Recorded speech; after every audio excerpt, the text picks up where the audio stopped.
Welcome back, guys. You already see what we have going on. UFC Fight Night. Cejudo versus Song Yadong is this weekend. And we're going to do a little bit of a breakdown for a couple of these fights, get into some of the major stories. Before we do that, like, comment, and subscribe for me, of course. Let's get into it. Okay. Henry Cejudo versus Song Yadong is the main event.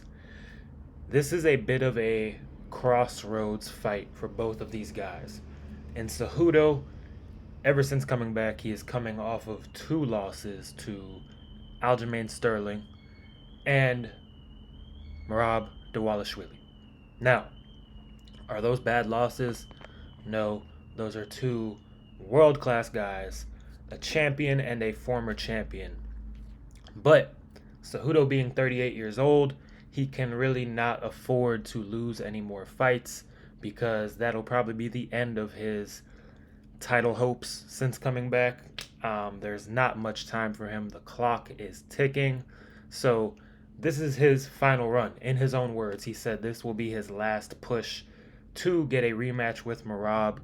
And if he doesn't, he'll probably go back into retirement. Song Yadong, on the other hand, the man is only 27 years old. He is coming off of a loss to Peter Yan back at UFC 299 a year ago, or 11 months ago, where Yan clearly won, but Song was in that fight the whole time and was landing shots, had his own moments. Song, at 27 years old, has already fought Peter Yan, Corey Sandhagen, Cheeto Vera, Marlon Moraes. Like, the guy has fought a who's who at the bantamweight division, and he is only 27 years of age. It's pretty crazy. He's been with Team Alpha Male for a while. I think now he is really entering his prime, and this will be the time where we get to see everything start to come together. He's been off for a whole year, so I am expecting a more improved version of him for sure. And Song really has only lost to the elite of the elite guys. So if he loses to Cejudo, that's a that's a big win for Cejudo because that would put Cejudo right back up there in the mix with those guys. Because that's been the narrative so far with Song is as soon as he takes a big step up, he's not quite able to get over that hill. Again, like I said, he's always in every fight, but when he fights the elite of the elite, he loses decisively. The Corey Sandhagen fight, he clearly lost. The Yan fight, he clearly lost. And those are two of the best guys in the division. So, like I said, crossroads fight for both of these guys. For Song, if you get a win over Cejudo, that's a win over a former double champ. And in my opinion, Cejudo is still very viable because he lost a split decision to Aljamain Sterling coming off of a probably like a 2.5 year layoff. And then he lost clearly to Merab, but Merab has clearly beaten everybody on this run. Losing to Merab is no shame. Are we saying that O'Malley is washed up because he lost to Merab? Are we saying Yan is washed up because he lost to Merab? No. So I don't think it's fair to say Cejudo is washed up. This would be a great win for Song. Obviously, if Cejudo comes out there and just looks completely flat and old, but if Cejudo goes out there and still looks good and Song is able to beat him, that is a great win. Like I said, for Cejudo, on the other hand, getting a win over Song would be big because Song only loses to the elite guys. So if you beat Song, that means you are in that upper echelon of the division. So huge crossroads fight. In the end, though, I am going to pick Song Yadong. I lean more towards the fact that Cejudo, I believe he's 38 years old now.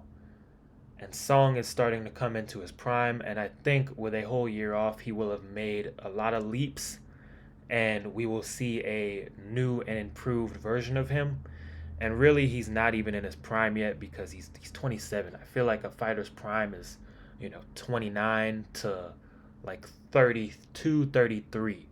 And so Song is only improving at this point, whereas Cejudo, you can't get better from here. You can only maintain. And though I don't think he's washed, he obviously hasn't maintained. The Cejudo now is not the same one that was a double champ that retired. This one is still very good, but a bit slower. Uh, Probably not as quick. Just all the things that catch up to you with age, especially at these lighter weight classes. So, for that fact, I think I'm going to pick Song by decision. Again, Song is a bit bigger too. I don't think Cejudo is going to be able to just throw him around in there. Um, I think Song is going to piece him up at certain points on the feet, and just control the striking overall en route to I'm going to say a unanimous decision. I think Cejudo will have his moments as he's had in his last two fights, but I don't think it'll be enough.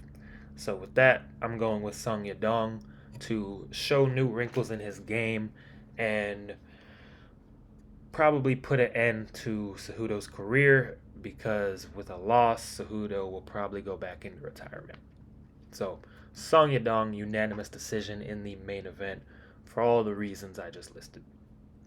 And the co-main event, you guys see here, the co-main was supposed to be Rob Font versus Dominic Cruz. As we know, Dominic Cruz actually retired about 2 weeks ago now because of, the millionth injury that he sustained. Finally decided to hang it up, call it quits. So, stepping into the co-main event, we have Brendan Allen versus Anthony Hernandez. Now, this is a fight that will probably show us who is going to keep rising into that upper echelon of the middleweight division. Brendan Allen was on a tear until he ran into Nasruddin Imavov, and he lost a 3-round decision to Nasruddin Imavov. Brendan Allen is very good. He's well-rounded. I wouldn't say he does anything particularly great. I think he tries to rely on his grappling a bit too much. In that Imavov fight, he got very gassed in the third round, just repetitively shot for takedowns. We saw that in the 5-round fight with Chris Curtis as well, where he starts to gas out and he tries to just keep shooting takedowns, but they're very lazy and very telegraphed because he's exhausted. I hope that we see a more improved version of him, get that cardio under control, because I do think that Brendan Allen is really talented. Anthony Hernandez, coming off the Contender Series, I believe, has just been on a tear, and I'll be honest, I would have never picked the guy to turn into what he's turning into. His grappling is really suffocating. He knows how to mix everything up to get to his grappling, and he just has a unbreakable will. It seems like the guy really wants it. When he's in there, like, you're gonna have to put him out and finish him if you want him to stop coming towards you. The guy has no quit in him. Relentless is the way I would describe him. I'll keep this one short. Brendan Allen's coming off a loss, and Fluffy has been on a roll. And I like Brendan Allen, but I just think when he gets tired and guys are able to stunt his offense, he just goes into this takedown mode. That's not going to work against Anthony Hernandez. And Anthony Hernandez can push a pace. So for that reason, I'm going to pick Anthony Hernandez. I'm going to go by decision. And I think I'm going to say 30-27. I don't think he's going to lose a round to Brendan Allen. I think he will make this one clear, and he will probably move into that number 9 or number 8 spot. So, Fluffy by unanimous decision. I really like what we've been seeing from him lately. In this one, you have Rob Font versus Gene Matsumoto. Rob Font obviously was supposed to fight Dominic Cruz in the co-main event. This has been turned into a catchweight bout. Now, Gene Matsumoto, I'll be honest, I don't know too much about him, but he is coming in on short notice and he is the favorite. I believe he is 16 and 0.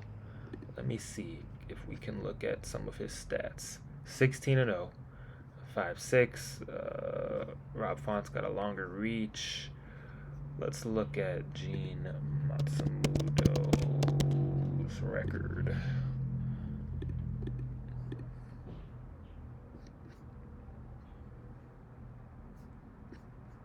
Okay, so he's a Okay, so he's made his debut already, but he is a contender series guy. Strikes landed per minute 5.2, takedown average 1.13. Not super accurate with the takedowns. Defense 57%. Huh. Honestly, he's had one fight in the UFC. He's coming off the contender series. This is on short notice. Absorbed. He absorbs. I don't like that. Just going off stats, guys, I don't like that he absorbs 5 strikes per minute and only has 46% defense. From what I'm seeing here, he seems like a kind of an action-packed kind of guy. I'm gonna roll with Rob Font. I think Rob Font is a vet, and last time Rob Font went up against a prospect who was trying to make his way into the upper, area of the division, crack the rankings, was Adrian Yanez, and I was there for that, and he tuned Adrian Yanez up. So I'm gonna roll with the vet, and I'm gonna take Rob Font to get a finish actually, because I really don't like that this kid absorbs as many strikes as he puts out. Absorbing 5 strikes per minute is a lot, and I think Rob Font will definitely take advantage of that. Plus, it's on short notice. I'm gonna go with Rob Font. Again, I don't know too much about Gene, but I do know a lot about Rob Font, and great grappling. I mean, great striking, decent grappling. If you're a great wrestler, you'll probably be able to take him down and control him. But if you're gonna bang it out with him on the feet, which is from the stats, that's what I'm seeing that Gene likes to do. I'm gonna roll with Rob Font all day on that one, and I'm taking him by finish.